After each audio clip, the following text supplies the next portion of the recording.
Hey everybody, welcome to another Avalanche Developer Community Call. My name is Gabriel Cardona. I am a developer evangelist here at Ava Labs, and I'm very happy to join everybody this morning and this afternoon. Welcome to you wherever you are in the world. Thank you for joining us. So this is our bi-weekly call where we get together some of the most amazing engineers in the Avalanche and Ava Labs developer ecosystem, and then we talk about some of the things which have either recently shipped on Avalanche or something that is getting ready to ship on Avalanche. And then we also take questions from the community. And we're just using this as a great opportunity to check in with the developer community sort of on a regular heartbeat so that we can get a sense, so that the developers outside can get a sense of what is happening on the platform, where we're at, where we're going, and so the developers on the platform can get a sense of what external developers are interested in, what they're looking for, what questions they have, etc. So as I mentioned, we're doing this every couple weeks. We pass out a form on our social channels the day or two before this presentation to gather questions, and we also invite people onto this stream. So if you're interested in joining us, please keep your eye out for that form and add your questions to it, and we will invite you onto a stream at some point in the future. So thank you so much. I'm incredibly stoked as always to be joined by three absolutely amazing engineers from the ecosystem. First, we have Patrick O'Grady, who is our VP of Engineering. Hey, Patrick, thanks for joining us. Thanks for having me. Didn't know you were going to give me a call out right there. I didn't have my joke quite ready yet, but excited to be here. Excited to see folks at Summit in Spain pretty soon. So should be a good time. We had a lot of fun last year, and I think one thing I'll call out there was like last year, it was before there were any major subnets that had launched yet. And so a lot of people were like, oh, I can't wait. Like, we're going to start to see DFK. We're going to start to see like Swimmer subnet. And to think how far the community has come in the last year in terms of engaging with subnets, launching subnets, and subnets being such a larger core part of what Avalanche is, which is what it was originally designed to be, is really inspiring to me, and it really excites me about where we're going in the future. So just thought it was a interesting observation as we think about Summit coming up again. So yeah, thanks. Sure. Thank you for joining us, as always. Next, we're joined by Stephen Budoff. Stephen, as I've always mentioned, was the first engineer at Ava Labs, also the creator of Avalanche Go, which is our core node, and then also the head of the entire platform team, so overseeing tons of amazing stuff. Hey, Stephen, thanks for joining us. Yeah, very cool. Thanks for having me again. Yeah, I won't have as long of an intro. Just happy to be here. Awesome. Thank you. And then lastly, we're joined by Aaron Buchwald. Aaron is another amazing engineer, as I mentioned in the past, the creator of CoreETH, which is basically our C-chain implementation, and then also one of the main engineers behind our stateful precompiles and tons of other stuff, helping refactor the docs and working on a ton of other stuff. Hey, Aaron, thanks for joining us, man. Thanks for having me on. And again, Gabriel, we should make this a regular thing. Yes. All right. So there was a couple of things I wanted to kind of touch on before we deep dive on the technical content. So the first, as Patrick mentioned, the summit is coming up. Go check out avalanchesummit.com. You can see it's getting ready to happen in Spain on May 3rd, 4th, and 5th. So coming up in just a couple of weeks. We hope everybody can make it. It was an absolute blast last year. We're hoping to replicate this year. So if you're going to be there, reach out. Let us know. We'd love to connect with everybody in person. avalanchesummit.com. Go check it out. Reach out to us if you have any questions. Next, we are getting ready to launch a version 2 of the StackUp campaign. So StackUp is a dev education platform around Avalanche where you can basically learn to earn. And version 1 was very successful. So version 2 has been in the works. They've been working with the DevRel squad to make sure all this stuff is coming into focus correctly. And StackUp campaign version 2 is getting ready to launch this Friday. So pay attention to our social channels if you want more details there. And then lastly, I just want to tease that we are getting ready to launch an entire series of developer education. We have multiple channels getting to come up. So some social channels, some blogging channels, and we're getting ready to launch on a regular cadence developer education series, deep dives, different than our technical documentation. That'll be launching very soon as well. So please pay attention to our social channels again, and you'll be able to see as all that stuff goes live. So next, I think we want to pass the mic to Pog, and we're going to just briefly touch upon the Cortina mainnet upgrade on April 24th. Go for it, Pog. Yeah, thanks for bringing that up. So yeah, so let me share my screen real quick, actually, on something. Super quick comment. It's on the 25th. On Tuesday, next Tuesday. Yeah. Sorry, I was focused on the pulling up this thing. So if you could share that, Kyle, I think. There we go. Cool. So yeah, so we have the Cortina network update activating next on the 25th, which is next Tuesday at 11 a.m. Eastern time. We joke around now. We don't actually use EST or EDT because we cannot keep it straight. So we just use ET and hope people can interpolate where they need to be there. But wanted to say a quick reminder that when we say activation time here, you should not wait to update your node until the activation time. You should update your node before the activation time, and Avalanche Go will automatically handle the upgrade for you. Please don't wait until after, because your node will be cut off from the network. Everyone will basically disconnect from you because you're on an incompatible version. So a bunch of update notifications just went out on the notify service. So if you're running a validator, make sure to use that to get notified of important updates.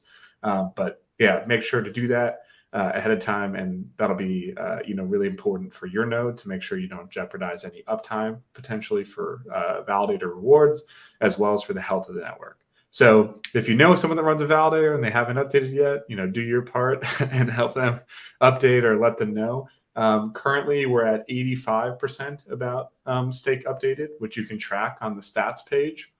Really, the goal would be to get all the way up to 100, but the hope would be maybe we'll get at least 98 or 99. That's what we've gotten in previous updates. With about a week to go, we still got a lot of time to get that done. But please make sure to update if you haven't already. The other thing I wanted to call out before we moved on to the next topic was that we did create a public project board on Avalanche Go, so you can chime in and look at what is currently being developed. So if you go to Avalanche Go, go to projects, you'll see something called Ski Patrol. So got to stay on brand, obviously. And on Ski Patrol, you'll see issues, PRs that are in progress, review, frozen, being stuck, or were completed.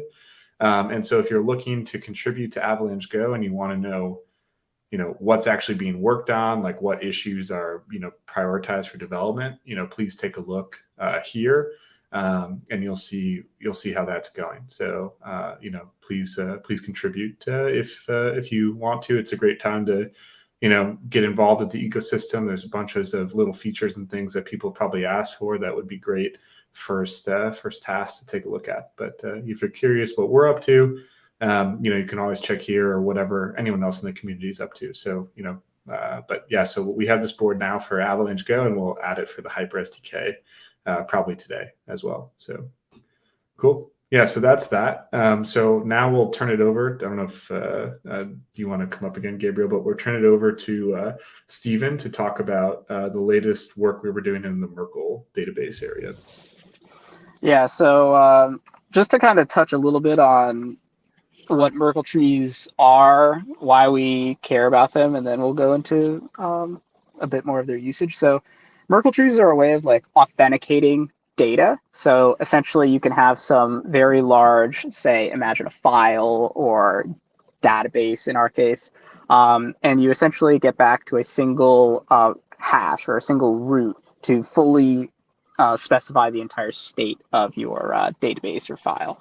A difference between just a normal hash of the file and the root is that you can kind of dynamically update chunks. So you can update some small piece of the file, and you don't have to reiterate over the whole file in order to recalculate your root. So you get this kind of nice logarithmic tree-based structure that lets you update stuff and efficiently recalculate your root.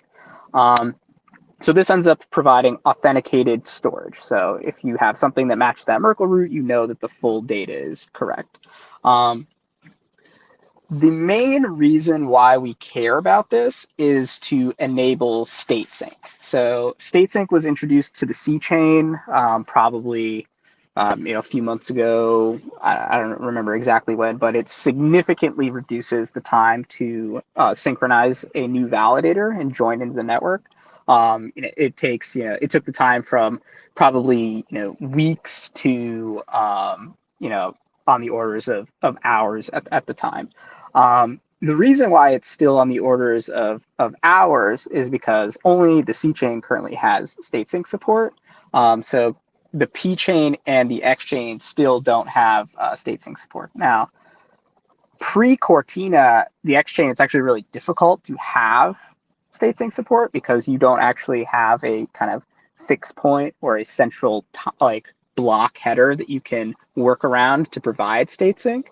But with Cortina, once the X chain is linearized, we will have those kind of fixed points that people can agree on for performing state sync. So that kind of opens up the realm of introducing state sync for both the P chain and the X chain post Cortina. So we've been working a lot on developing a Merkle tree that supports the needs that we have specifically for state sync. Now, there's a whole area of research around different types of Merkle trees, different kind of characteristics that they can have, whether or not you want to deduplicate information, store multiple historical versions, keep track of just the current set. There's a whole area of kind of like work here and a bunch of different flavors of Merkle trees. But really for us, what we care about is being able to synchronize the current state of the network. For us, we think that that's pretty much the most important thing to be able to manage a efficient blockchain system. It's being able to efficiently join in as a validator, and then you can have archival services built out using kind of a different mechanism. So we've been working on this Merkle tree that very specifically is designed to keep track of the current state of the network and support nodes to join in and validate the current state of the network. So this differs from a lot of the existing Merkle trees in the rest of the blockchain space. So a lot of the Merkle trees that Ethereum uses stored by hash. They're trying to migrate to path-based right now. But for us, our database is going to be path-based kind of from the get-go. And we will essentially be using that difference in storage mechanisms so that we can efficiently delete state that we no longer need. So some people may have noticed that if you state sync the C chain right now, you'll get once you finish syncing the new node, you'll probably have a database of size like 90 gigabytes or maybe 60 gigabytes, something in that range. But if you've been running a node for a really long time, that storage actually goes up and up and up and up. And then if you were to restate sync, you would actually get back to a much smaller database. That's because currently the C chain is using this hash-based this hash-based storage mechanism, which is very hard to actually delete old unneeded data anymore. And so for us, we're focusing on making sure that for the P chain and the X chain, we don't have this issue, and we can essentially develop this path-based Merkle tree that can efficiently keep track of the current state and synchronize nodes to the current state. So a lot of our work right now is on focusing on the performance of that structure. So we're doing a lot of work with reducing lock contention in our caches, switching caches to be FIFO instead of LRU, because you can reduce a lot of lock contention on the read path if you don't have to modify your linked hash map, and various low level optimizations around reducing the numbers of hashes and things like that we're still kind of working on right now. So we don't really consider the Merkle DB to be in a production ready state, but a lot of our kind of interesting work is happening in the Merkle DB right now, basically pushing to make this as fast as possible and support state sync and state sync as efficiently as possible as well. So once we're at a point where we're happy about kind of the performance stuff, we're probably going to switch to focusing on auditing and security and hardening of this this kind of piece of software. And then once we're at a point that this has been heavily audited and we feel really good about it, then we'll probably start the transition into actually incorporating it into the P chain and the X chain. So David, one of our kind of lead engineers on the Merkle DB, has written up this phenomenal article that Patrick has been sharing on the screen here. And so I don't know if there's a way for us to link like the actual article somewhere that people can go and read. Already done. Already dropped in the YouTube chat, so we're good there.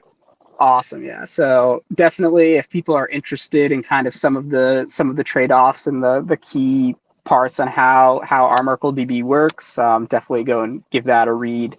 But yeah, that's kind of the space of the Merkle DB inside of Avalanche Go right now. It's all inside of this like X package. So if people want to go check out the code, start kind of like reviewing it, if you have any suggestions on performance or robustness, would definitely love any people that are interested to play around with that.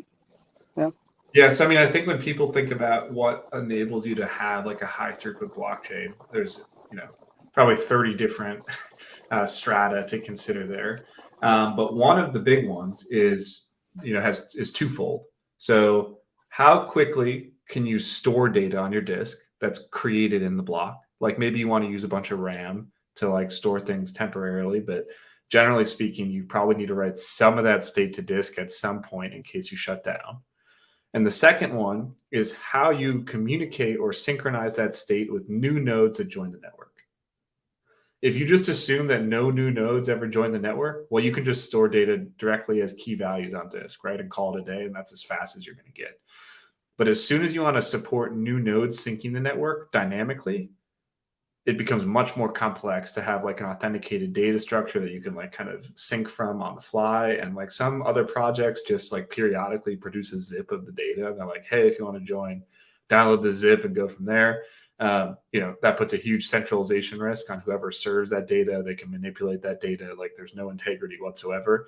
And so you want to try to strive more for like something like this, where consensus will accept roots, Merkle roots, and then you can use the roots accepted from consensus to then synchronize this huge arbitrarily sized Merkle tree.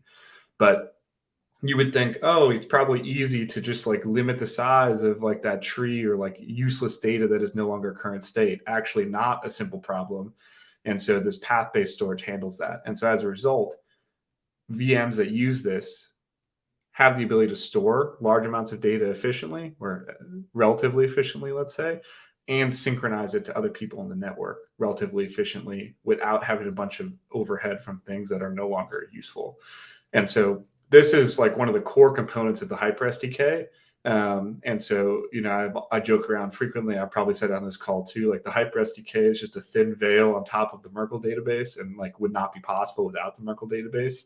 And so we're using that to harden the implementation, like improve its performance, and then we'll use that on the X chain and the P chain, and maybe the Subnet EVM at some point. But I think that's still to be determined for the large part. But so yeah, I mean, I think for us as an engineering team, really efficient storage has become a pretty big concern of ours outside of consensus, because state management, as this is not a new take or a hot take by any means, turns out to be one of the biggest bottlenecks here of actually scaling throughput.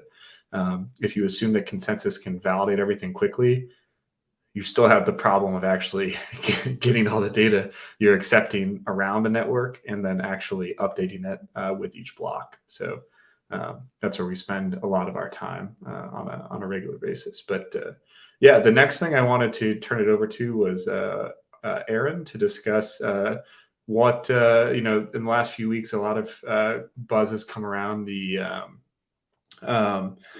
Evergreen subnet approach that we're doing, which is subnets that have a bunch of KYC and AML built in. And so Aaron's going to talk a bit about how we actually accomplish that, or what technology powers that.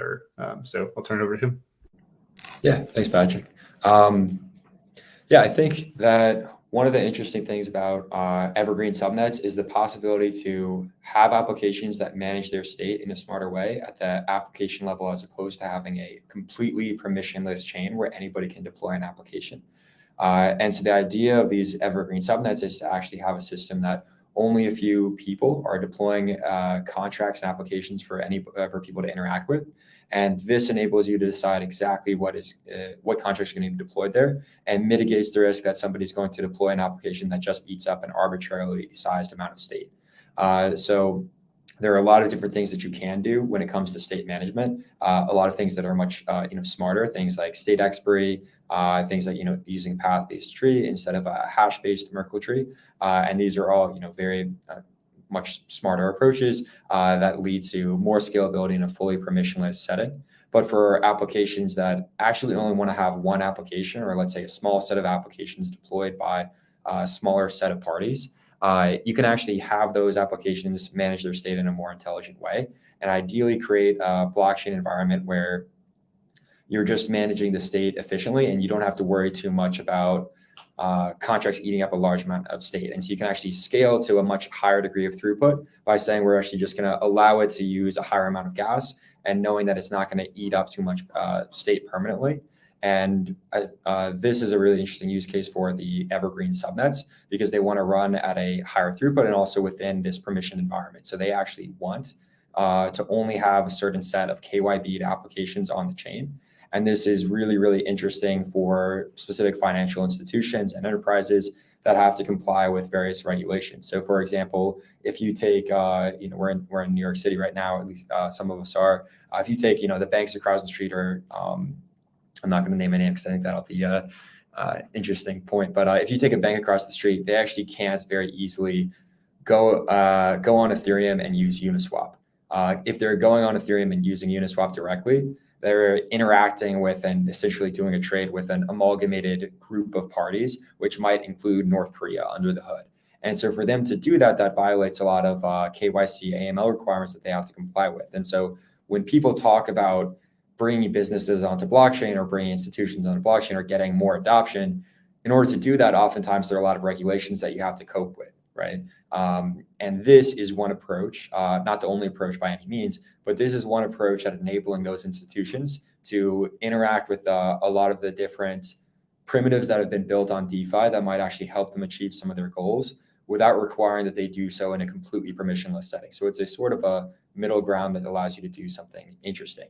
And so if you deploy only applications that everyone who deploys that contract has already gone through KYB, and you know that anybody who's using that has already gone through KYC, then you create an environment where people and institutions that have to comply with KYC AML requirements can actually interact with all of those. And so the way that we do this under the hood for Avalanche Evergreen is we're actually using various precompiles that have been built into Subnet EVM. And so these are completely up to the developer and the deployer of these subnets and whether or not they want to activate them and with what specific configuration. So doing this, you can actually create a allow list that sets who is allowed to deploy a contract, sets who is allowed to issue a transaction, and limit at the EVM level itself, or the level of the subnet itself, essentially, who can deploy a contract or who can issue a transaction. And this means that you don't have to modify your contracts at all in order to operate in this environment. Whereas if you've deployed or created some decentralized exchange on, let's say, the Avalanche C chain, if you want to make that a contract that complies with KYC AML requirements, you might have to integrate with a oracle that tells you, hey, this address, yeah, this is fine to interact with this address, or whatever your requirements are, do some risk checking potentially on chain. And this all ends up being very inefficient and a big blocker, and can be a huge development effort in order to make all of these integration and changes to your contracts, as well as potentially creating this whole concern that you don't want to worry about, right? Like if you're a dApp developer or a DEX developer, your specialty and expertise is not in KYC AML, at least to this point. And so by deploying to this subnet where KYC AML is already taken care of for you, and you're already operating in an environment where in order to issue a transaction in the first place, you know that you're already on this transaction allow list, or in order to deploy a contract in the first place, you already know that you're on this contract deployer allow list. Then that means that anybody interacting with the subnet in the first place, they're interacting with your application, has already gone through this KYC or KYB process. And you, as a developer of your application, don't have to build that into your contract. So it essentially moves that concern completely outside of the application. And it allows any user operating on top of this subnet to know that they're not going to be interacting with various people that may have done, or they're not going to be interacting with North Korea per se. And so this just moves that requirement off of the developers and off of the users.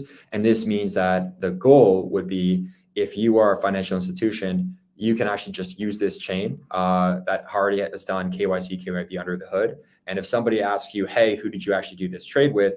the KYC is already there. And so you should ideally be able to generate that for whoever is asking whatever regulations exist. And this is a very flexible system in exactly what you want to do. So we could, bake different privacy primitives into this at some point in the future that would allow you to say, these ERC20 transfers, actually, nobody's going to know what's going on except for me. So you can potentially create a solution that if somebody's asking you for your complete transaction history and who you interacted with, you can say, well, I can prove that everyone was KYC'd, but I can't tell you, any more information than that. And so the goal of this system is really to make it as pluggable and configurable as possible, so that as regulations develop and as there's more regulatory clarity, we can build the system into something that can comply with that if people want to do that. So essentially, to some extent, building a blockchain in a box that can do whatever you want, comply with whatever regulations you want, provide the exact amount of transparency, provide the exact amount of privacy as whatever users, enterprises might need. So that's the high level idea. And yeah, that came out, and that's been the result of a ton of work from our DeFi team, largely Luigi, who has been working on this for over a year now, talking to various institutions to get their input on what exactly it is that we want, or that they want, in order to actually be able to use this stuff. And so it's been an ongoing conversation to figure out what are the features that actually enable them to come into the DeFi and blockchain world. So it's not as easy as, oh yeah, they just have to decide to do it. It's not just about convincing them. It's actually about an active conversation of what their requirements are. And so this is a really, really good first step. And a lot of these precompiles to add just basic permissions and controls has been a step in that direction to make all of that possible. Yeah, I mean, I think the thing to note here is like a lot of the direction of this project has emerged from the precompile work that's been done on the Subnet EVM over the last year or so. So it started off really more so as like a list of requests that different subnets had for the Subnet EVM, which was, hey, so when we start off our subnet, we'd like to limit who could deploy contracts as we like play around. We also would like to limit who can issue transactions as we test things. And so when we discuss setting this up, we're like, okay, yeah, we can do that, right? Like, have some simple controls, like an allow list sort of thing that people can hook up to Gnosis safe if they want to like modify parameters. And then when people got used to that, they started asking for more stuff. So they were like, can we control the fees on the fly? Can we, mint more tokens on the fly? Can we delegate like some percentage of the fees burned instead of burning them to other validators or participants or an address, maybe like some sort of governance address or something like that? And so after like we organically added a bunch of these features, what we found out was we actually had a pretty solid feature set for people to launch something like Evergreen, like a KYC thing, where the basically the KYC provider ends up being the maintainer of the allow list, which can then determine who can actually interact with the subnet. So, if you have like some KYC credential on chain, like a passport, they can say, oh yeah, this person's good to interact. And then they can allow you, basically TX allow list you on the network, and then you can interact. But now they find out that your passport was forged or there's some issue, they can immediately just revoke your ability to interact with the chain entirely. It's not like taking your balance, it's just basically freezing your account indefinitely. Similarly, they can only allow certain people to deploy certain types of contracts that maybe are compliant with certain securities rules or regulations. Now, when it comes to Avalanche, the point is not to like have some chain that is like, have all these controls and everything has all these controls, and it's basically just like a private, like a the private blockchain or business blockchain, but it exists here. The point of Avalanche's architecture is that you can deploy this if you want to, but you don't have to. Nonetheless, you retain the ability to communicate with other subnets who may or may not have entirely different rules. And so the cool part is like the interconnectivity of this messaging like layer lets you have very specific rules and a very specific virtual machine, but retain some ability to communicate with other people in the actual ecosystem. So it's a really interesting like public-private combo that for a lot of businesses and that are actually trying to embrace blockchain, it's not like they don't want to do like the pure decentralization or permissionless route. It's that they're operating in an environment where it's not possible. So the whole point is just to provide flexibility to people that they can take whatever they can, but still interact with the broader ecosystem. Yeah, I think I think we got a couple of questions actually that are great questions, and we could go through. Usman or Gabriel, one of you guys want to hop on and just ask them, or I can just read them off as well. Yeah. Hey, I got it. All right. So the first question we have is, what do you feel is the future of institutions and enterprises building on blockchains? I don't know if this is part of the same question. EVM precompiles like Evergreen or fully custom virtual machines tailored to use cases? Question mark. What benefits and drawdowns does each approach have? Yeah, so I think that this can definitely be a part of that future where institutions are going to want some degree of control over their subnet. So some degree of the ability to limit who can interact with it, to limit who can deploy applications on it. And so precompiles have actually emerged as a really, really nice way to do that. And I think that in a couple of the other potential VMs that we're looking at, there are potentially similar notions where we could build similar functionality in.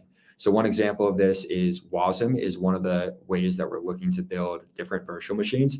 It has a really, really flexible interface. There's a ton of support for it. It's a growing community, and it's actually very well suited for blockchain in a lot of ways. And there's even great support for it in something called WASMer that even has Web3 support for things like limiting which opcodes can operate. And one of the really cool features of WASM is that it supports the WASI system interface. So you can actually add host calls into WASM that allow you to execute some other piece of code in a very, very similar way to how precompiles work. So for anybody that's not familiar, the way that precompiles work in the EVM is I actually describe it like a system call, which is not a perfect analogy, but I think it's a very good way of explaining it. Actually got somebody saying it was a horrible analogy last week, but I still like it. But the reason that I describe it as a system call is that you have some sort of user space program that is asking a precompile to do something on its behalf. And so because the precompile is part of the EVM interpreter itself, if you want to build your own precompile, it can essentially do whatever you tell it to do. So you can build something in a precompile's functionality that you could actually not implement in a pure Solidity contract, because a pure Solidity contract will never have permission to do so. Similarly to using a system call in order to perform some network operation or file system operation, and so you can use precompiles in order to implement functionality like actually this address should no longer be allowed to interact with the EVM at all. Update this allow list or update the fees. That's something that a Solidity smart contract could never actually do. And so each of those precompiles implements its own restrictions, checking whether or not the person requesting a specific operation be performed is actually allowed to. And then it can actually update essentially the rules of the EVM itself on the fly, as Patrick said. So I think in WASM, this notion of host calls is very, very similar, and you could probably build very similar functionality, and you would most likely want to have some sort of functionality like this for any institutions or enterprises building on blockchains.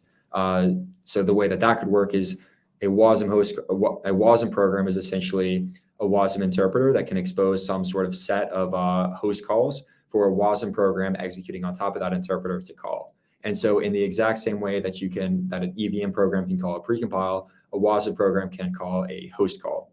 And so you could essentially build the exact same functionality as a precompile in updating some allow list and updating who is allowed to deploy an application or issue a transaction in the exact same way with a sort of a WASI host call that you could with an EVM precompile. So I think that Subnet EVM has sort of paved the way to some extent with this in how you can use precompiles to support this sort of like admin-like functionality. And any other VMs or fully custom virtual machines that were built in a similar way to this, you could also do, you could build a very, very similar functionality in order to support the same admin restrictions allow list that you would want.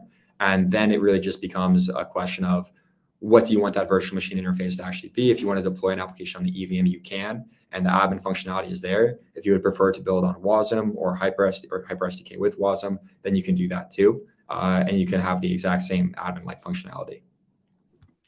Yeah, I mean, I think the way that we've approached this problem is kind of from the bottom up. So like focusing more on the consensus, the storage, the primitives that allow you to build really interesting things, and then used more like things out of the box on the VM layer so far. Now, so at least on subnets primarily. So obviously the primary network has our own virtual machines, the X and the P chain, and that sits next to the EVM.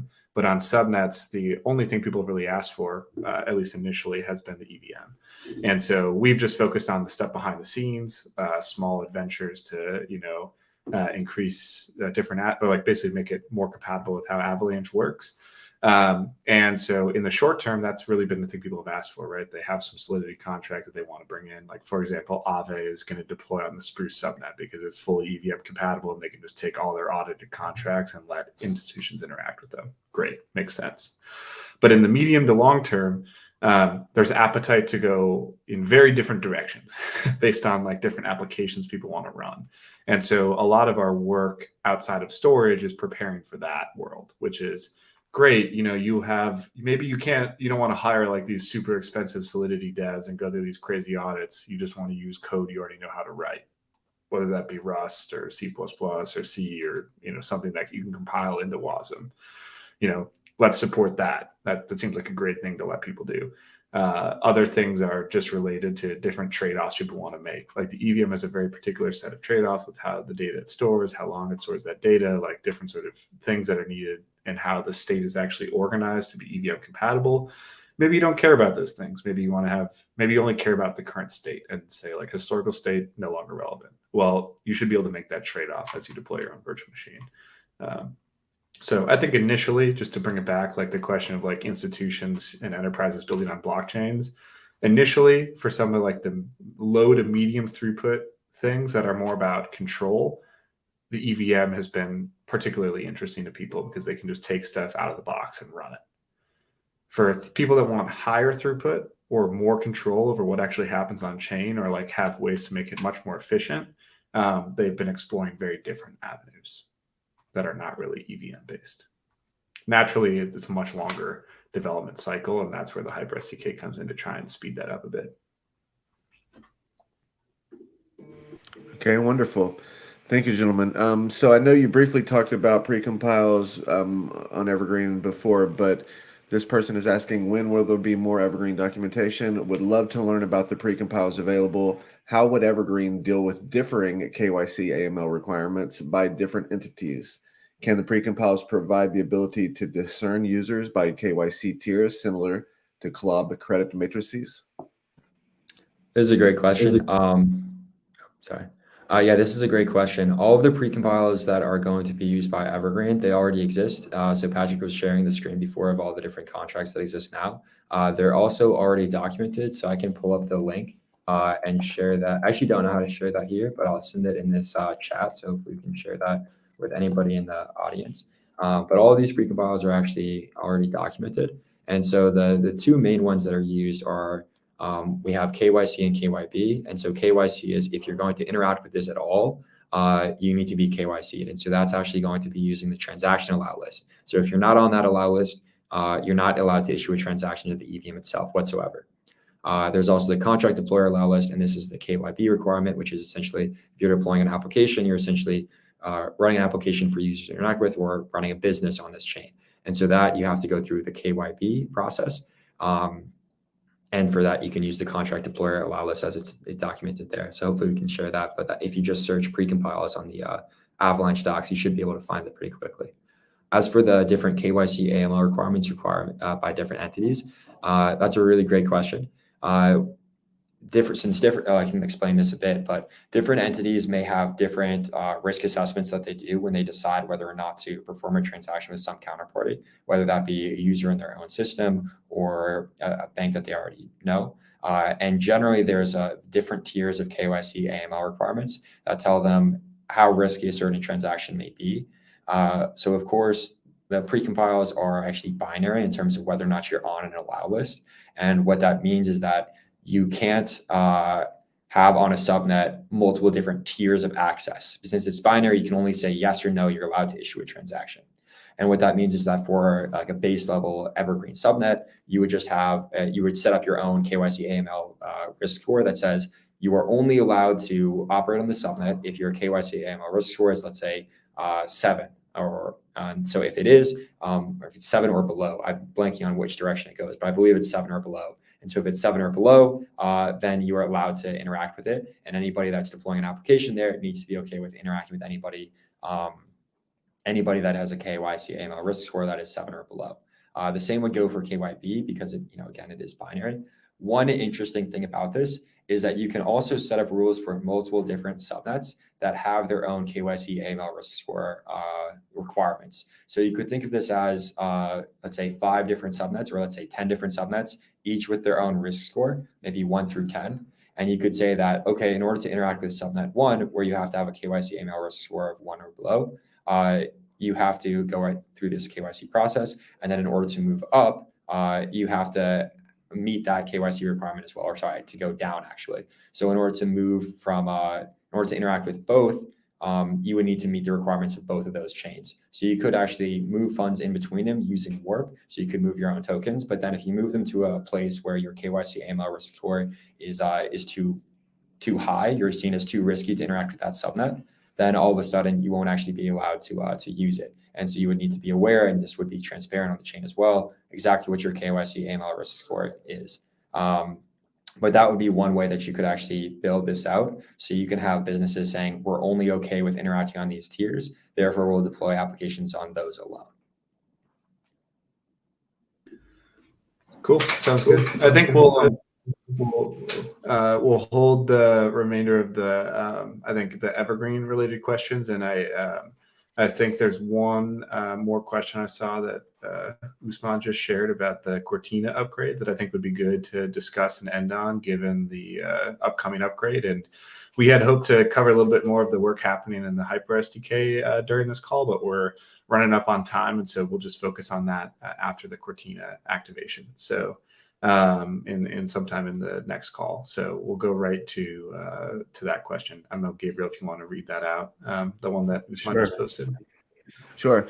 All right. Final question. How does the Cortina upgrade ensure data consistency and prevent potential double spending during the transition from the partial ordering of the X-Chain's DAG-based Avalanche consensus to the total ordering of the linearized X-Chain powered by Snowman++? Specifically, what mechanisms are used to establish a terminal state of the DAG that serves as the genesis state for the linearized X-Chain? Great question. So how much time we got? Oh, we got 10 minutes. So I think this is probably going to be what my presentation is going to be about, specifically at Barcelona. So if anyone on this call is going to be there, you'll learn all about this then. But essentially, the Avalanche code can determine conflict sets extremely flexibly, right? So in Snowman, the conflict sets are much more rigid in that, like, you only have a single conflict. You are trying to basically become the child of your parent, and so any other conflicting siblings are conflicts, or any other siblings of that parent are conflicts with you, and that's your conflict set. In Avalanche, you have much more of this conflict graph that you can construct. And so essentially what you end up doing, and so inside the actual code, this is all called Snowstorm. So Snowstorm is essentially the actual consensus mechanism that is happening in Avalanche. And then Avalanche is the DAG layer on top that then handles voting. So the underlying Snowstorm consensus graph is essentially just defining conflicts between transactions. And so what you can do, because this is extremely flexible, is register this terminal vertex as a conflict in this set using just the normal Snowstorm protocol.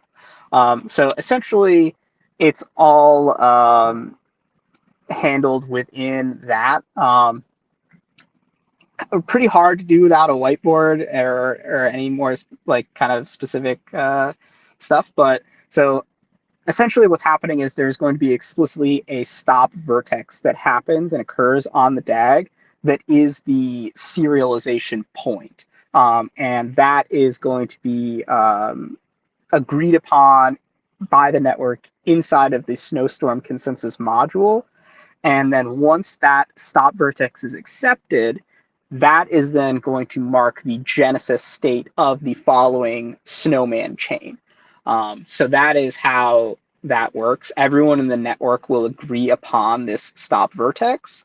And then there's a bunch of interesting code that you have to handle along the path of like some nodes have accepted the stop vertex and transitioned into snowman code. And like you have to make sure that the rest of the network is still able to make progress on the DAG side to then like accept the stop vertex. But that's kind of the what was it, 3-minute description of what's happening there. So essentially what is happening is the DAG is halting at a stop vertex, and at that point the chain is starting. And so that's, everyone agrees on that stop point and then uses that to seed the start point. Yeah. Got it. Thank you. Okay, yeah, so if you're interested in learning more and you're in Barcelona, please check out Steven's presentation. Sounds like he's going to deep dive in there and answer all questions. So thank you very much. All right, that was it. We're going to pass the mic around one last time for final thoughts. Aaron, thanks for joining us. Have any last minute thoughts? No, nothing for me. Looking forward to seeing anybody in the community come for the summit. But yeah, thanks. Got it. Thank you. Steven, thank you again for joining us. Any last thoughts? Yeah, thanks for having me. Yeah, I'm just really excited for Cortina. So that'll be a lot of fun. That's a culmination of a lot of work finally coming to a head next week. So that'll be really cool. And then we'll get to hopefully celebrate a successful activation in Barcelona. So that's my plan for the next couple of weeks. So yeah. Yeah, that sounds great. Lastly, Patrick, thank you for joining us. Do you have any last minute thoughts? No, I mean, I think the big stuff, obviously, Steven mentioned, is the Cortina thing. A lot of work has gone into that. So please, upgrade your node if you haven't. Let us know if you see anything odd. We're happy to take a look at it. A lot of new code here. So happy to, obviously let us know if you see anything bug related. If it's sensitive, message us directly. And then if on top of that, most of my work these days is going into a lot of the HyperSDK stuff. And so some people posted some new PR. So we have some new contributors to the HyperSDK as well. Most of my work has gone into this kind of explorations on throughput that I decided to take a detour on before we went to the full public DevNet phase. And so, I think that research is pretty interesting, and a lot of the DevNet deployer stuff that Guho has been working on Avalanche Ops has also improved quite a bit as a result. But yeah, I mean, I think it's an exciting time to kind of work on a lot of this stuff. So just having fun. And where can people find you online? I think people on this call probably know where I am online at this point. Yeah. But just on Twitter. Your Twitter? What's your Twitter? Yeah. What is your Twitter? _ Patrick O'Grady, if people want to check it out. Got it. Yeah. Steven, where should people find you? I forgot to ask you too. My main question is, how much, Patrick, would you pay to remove that underscore? That's the real question I have. Yeah. It's become part of my identity now. It's _ Patrick O'Grady everywhere, so it'd be a bigger nuisance to change it now. See, I have a unique enough name that if I ever throw butt off at the end of something, it's always there, always available, unless someone specifically starts targeting me. So if you're on this call, please don't. But yeah. Anyways, yeah. So mine is, what is it, at Stephen Butoff at Twitter, I think, or at whatever. Yeah, at Stephen Butoff on Twitter. Got it, Aaron. Just Aaron Buchwald. That's it. Okay, awesome. Yeah, so my name is Gabriel Cardona. Again, thanks everybody. You can find me on Twitter at CG Cardona. That's Cardona, CG Cardona on Twitter. Again, we'll be back every 2 weeks. So if you didn't get your questions in or get them answered, please submit them before the next one.